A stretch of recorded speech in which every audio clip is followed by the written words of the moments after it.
And a very good morning from myself, Nirvana, representing the Body and Mind Health and Wellness Directory.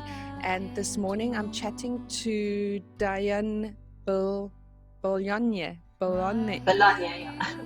Okay, let me say that again. Dyan Belonje. And she is an author who wrote the book Messenger in the Mirror, which is about relationship and communications patterns. She's also a therapist that offers massage and sound healing, reflexology, which deals with all levels of body, mind, and spirit, including an EFT therapist as well. Good morning. How are you doing, Dyan? Hi, morning, Nirvana. No, I'm fine. I'm coping with the lockdown. Thank you. How are you doing? Yeah, also didn't sleep very well last night, but Yes. Definitely I feeling also the felt energy. pretty trapped last night. Yeah.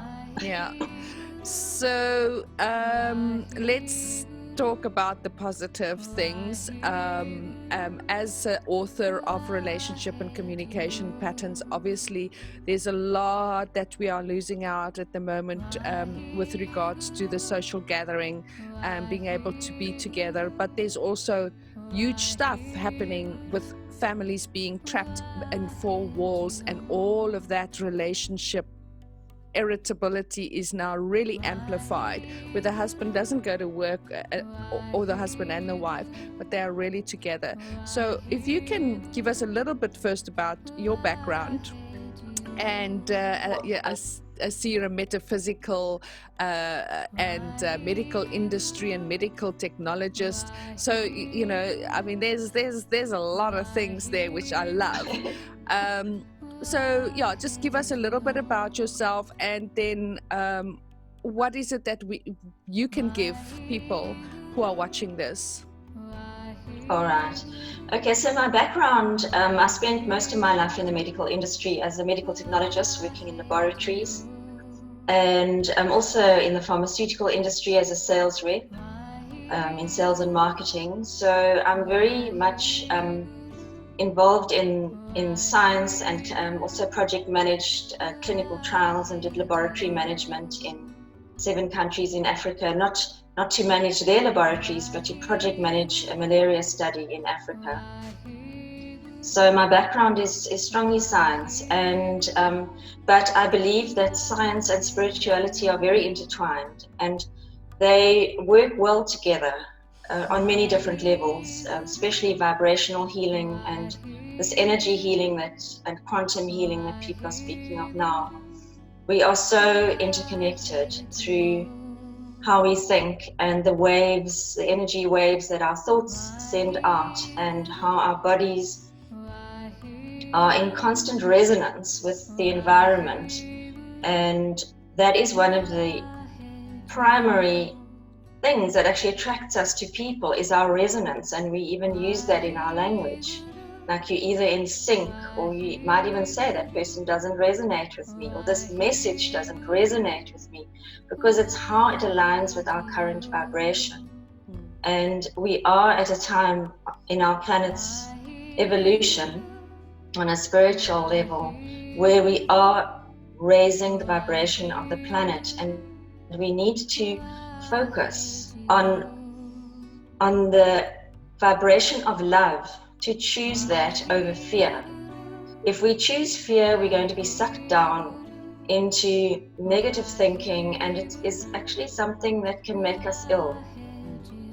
We need to focus on the resonance of love, raise our vibration, and get as many people to buy into that, or not buy into it, to want that level of consciousness on the planet, because so many wonderful and amazing things can transpire from that.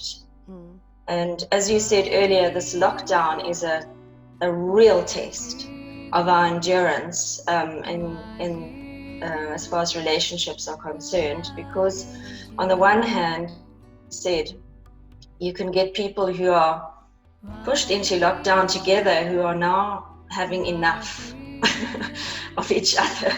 And then you get someone like me, for instance, and maybe yourself, who lives alone with a cat and has no social interaction. And it really makes one look at oneself from so many different perspectives, because I have been a hermit most of my life, and I was almost prided myself in thinking how independent and how I loved my own company, and I could easily live in a forest with an owl and a wolf, and it's actually not true. I have to admit it. I don't like being locked up in a box, and one misses that social interaction, and it doesn't have to be in depth and intense. It's just that we are social beings, and we need to interact to sustain our humanity. And this time is really testing us all, and testing our relationship with ourselves particularly, which is what this book really comes to the conclusion of, is why do we attract certain people into our lives? Is it because they fulfill a certain part of us that is missing? And what investment do we place in that person? And what are the payoffs of that relationship? So I think we do often create cycles. So if we have to think back on the relationships that we've had throughout our lives, there will be a type. We'll choose a type of person who's almost provoking us to look at ourselves. Like, hey, increase your self-worth. Respect yourself, put boundaries up. But because we don't want to lose the person, because we're scared of being abandoned, we don't do it. We then compensate, and we don't stand in our power, we don't stand in our strengths and fully accept and speak our truth for fear of rejection. Yeah. So basically that is the outline of the book, is the patterns and the setups that we have as children. Like, was your opinion heard? Did anyone ever ask you, what do you want? What do you feel like doing? What do you think about this? Or were you just told, do this, do that, do that? So there's certain things that set us up in life where we try and avoid punishment. So we're the nice girl or the nice boy, the nice person to please. We keep pleasing, but we don't please ourselves.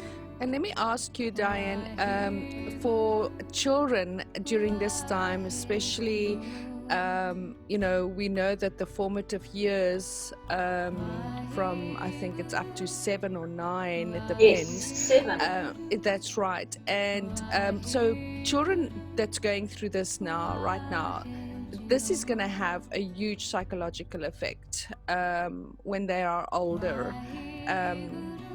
Things like hoarding, things like I better make sure I keep enough, things like, there's so many little things that is gonna, as you say, what was the implant during that age? So, there's a very interesting point that you make, because I think it was the Franciscan monks who said, give me a child until the age of 7 and I will show you the man.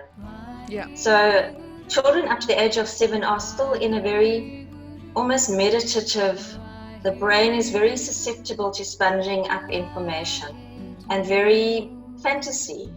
Whatever a broom is a dragon at that time. You're not riding a broom, it's a dragon. So I think that also one could see that in children who went through like one of the great wars, say for instance the Second World War. You will notice that there is very often still a residual consciousness of lack. So they were raised that you can only eat this amount, only have this, everything is finite. We do not live in an infinite universe. That's the consciousness that gets put in place. And I think that the most concerning thing about this particular time, these 5, which is now going to be 5 weeks, is how fear is going to become something more tangible. You can't do this because of that. You can't do that because... And the thing is that what is a concern about this is that we can't spend our lives fearing germs. I specialized in microbiology. And I love germs. So for me, they're very interesting, curious organisms. We can't isolate ourselves from them because we carry like 1, 2, or 3 kilograms of bacteria within our bodies as the microbiome and on our skin to protect us. So we need to be exposed to organisms and bacteria and viruses to build up a resistance. Yeah. So if we need to learn that these are not scary things. These are things that have co-inhabited human beings for thousands and thousands of years, and it's all part of a bigger ecosystem that we live in. Yeah. So if children are trained to be fearful now of these invisible germs, that could also be something brainwashed. Yeah. And also it takes 21 or 28 days to create new neural pathways in the brain and create a new habit. So can you imagine, yes, up to the age of 7, what those neural paths are going to be forming, and really going to be deep trenches by the time they're 21, 28, because this is one has to be very cautious. Yeah. With caution, circumspect, be practical, be rational. It must be a rational approach. Yes.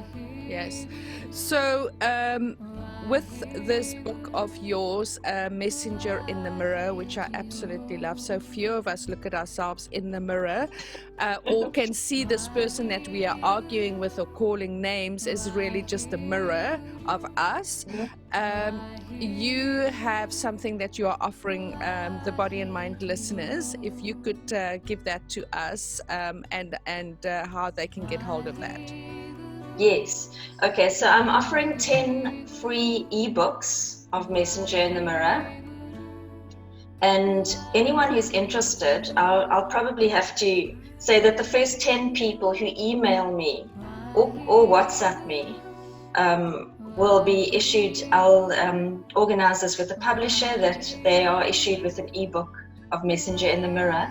And then if they would be interested in using this lockdown time to write a review or to review it. So I would love some analysis on it and spend some time thinking about whether they agree or disagree. Just get involved with the book and feedback. I would love feedback, any interaction would be wonderful. So yes, that's a good way of switching off all that negative media and read something and get your teeth into something fun. Yes. And write a review. How many people has written a review? Here's your opportunity, to give your opinion. We would love that. Yes. We love that. Yes. I love people's opinions. I do. I seriously do. So should I give out my cell phone number? It's 076 098 2877. And your website address? Website is iamdyan.co.za. So iamdyan.co.za. Wonderful.